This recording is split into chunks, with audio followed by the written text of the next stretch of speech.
네, 눈물의 65분.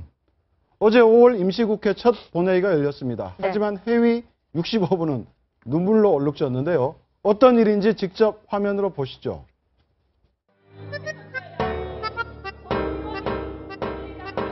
같은 해 12월에 피해자와 유족 252명이 미쓰비시 등 일본의 세계 기업을 상대로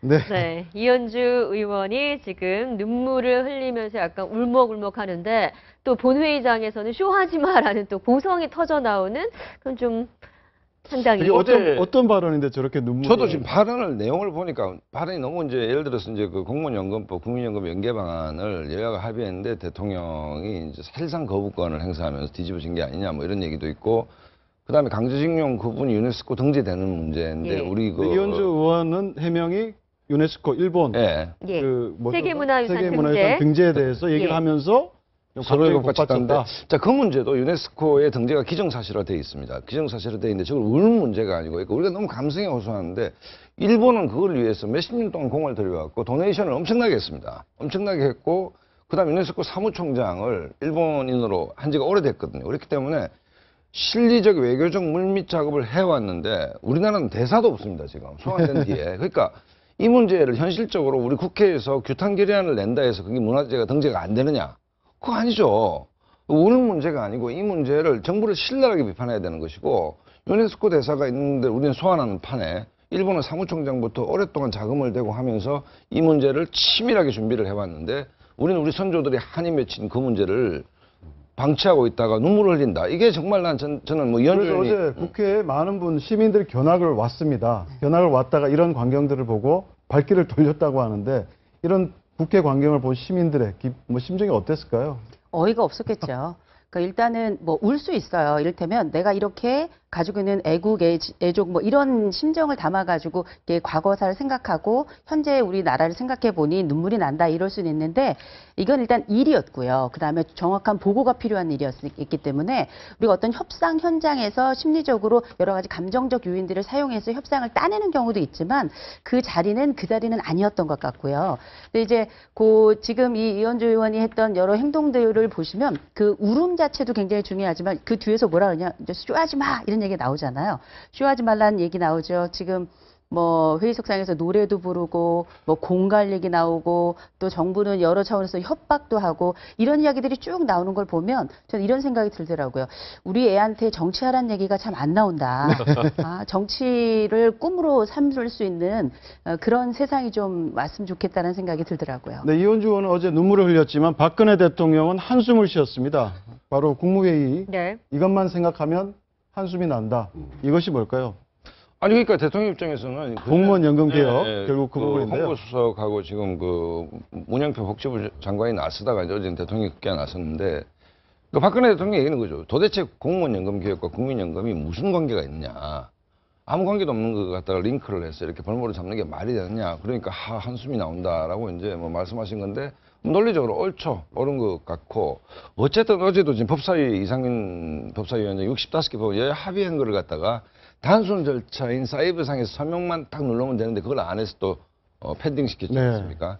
그런 측면에서 봤을 때 국회가 이제 최소한의 효율성이 좀 없구나라는 것이고, 협상이라는 것들도 하나의 안건 속에 협상을 하는 것이 전혀 관계없는 국민연금을 끌어들여가지고 소득 대체율 문제를 가지고 국민연금을 볼모로 잡는다는 측면에서는 대통령의 한숨이 아니고 국민의 한숨이다, 저거는. 뭐 이런 저는 개인적으로도 한숨이 길게 나는 게요. 지금 보시다시피 이 한반도를 놓고 미국과 일본이 새로운 카스라 탭타 밀약 같은 그런 미일 안보 협정을 지금 맺고 있는 상황, 그리고 중국과 러시아가 또 다른 전략적 동맹을 맺고 있는 상황, 북한이 얼마 전에 이틀 전인가요?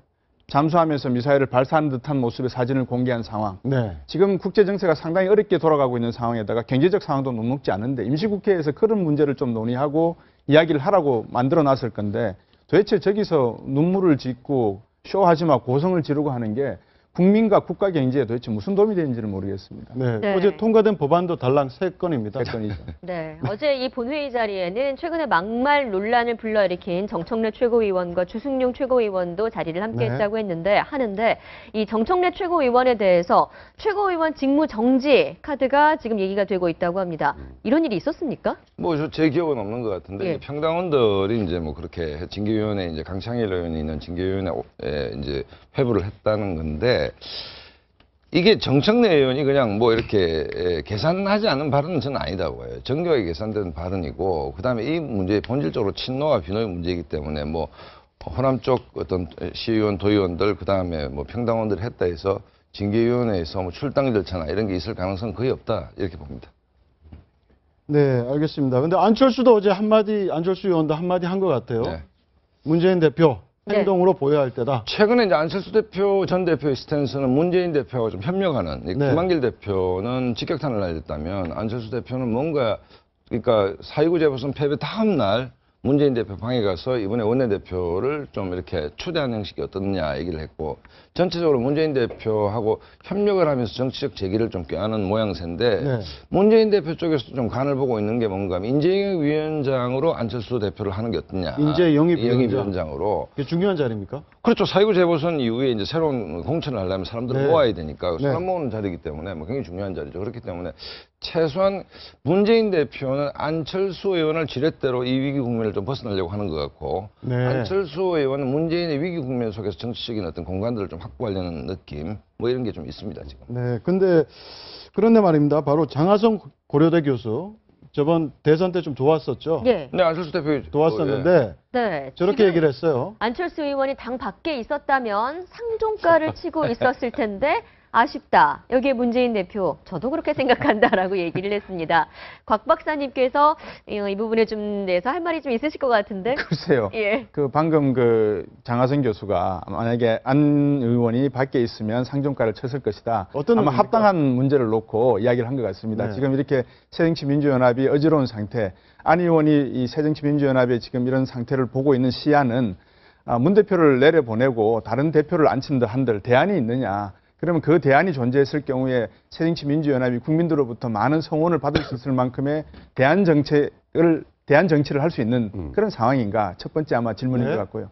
두 번째, 문 대표의 여러 가지 문제점이 있지만 그렇다고 해서 지금 우리가 당을 만들어서 새롭게 출발한 지가 1년이 채 지나서 얼마 안 되고 있는 상황에서 이것도 당을 깬다 이런 상황은 아닌 것 같다. 하지만 주변에 있는 많은 분들, 소위 말해서 안철수 의원과 함께 일을 했던 분들 중에서는 네. 이렇게 나가다가는 안철수 이미지, 그 안철수가 갖고 있는 새정치라고 하는 이미지가 상당히 좀 상처를 받지 않겠느냐. 그런 네. 의미에서는 나가는 게 좋지 않냐라는 걸 아마 우회적으로 표시한 것 같은데 문 대표도 아마 그런 말을 가볍게 받아 넘긴 걸로 그렇게 이해가 되네요.